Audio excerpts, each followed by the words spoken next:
Hello everyone, প্রথমেই বলি happy Sunday. তো দেখো রান্নাঘর থেকে আজকে ব্লগটা শুরু করলাম। তো ব্লগ নয়, এটা একটা রেসিপি তোমাদের সাথে শেয়ার করছি। তো দেখো সকালবেলা তিনজনের তিন রকমের ব্রেকফাস্ট হবে আজকে। তো দেখো একটা রেসিপি তোমাদের সাথে শেয়ার করছি। তো বাসি ভাত ছিল, তো সেটা দিয়ে দেখো ফ্রাইড রাইস করে দিয়েছি। তো প্রথমে পেঁয়াজ কুচি দিয়ে নিলাম, তারপর দেখো সবজিগুলোকে গাজর, তারপরে বিনস, তারপর বাঁধাকপি, তারপরে ক্যাপসিকাম, এগুলোকে একটু ভেজে নিলাম। মানে অল্প তেলে ভাজবে। তো ভেজে নেওয়ার পরে দেখো কাঁচা লঙ্কা দিলাম, একটা ডিম দিলাম, একটু আদা কুচি রসুন কুচিও দিয়েছিলাম।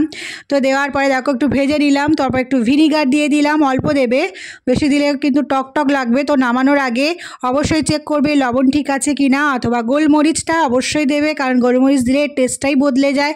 তো এইভাবে একটুখানি হালকা জালকা নেড়ে তো নামিয়ে দিলাম। তো এটাই ছিল সকালবেলা আমার বরের ব্রেকফাস্ট। তো আর সকালবেলা আমরা খেলাম, মানে আমি আর আমার ছেলে, তো ফুলকো ফুলকো রুটি আর চা, আর ছেলের জন্য দিয়েছিলাম রুটি কলা দুধ। তো এটাই ছিল ব্রেকফাস্ট। কেমন লাগলো অবশ্যই কমেন্ট করে জানিও। টাটা।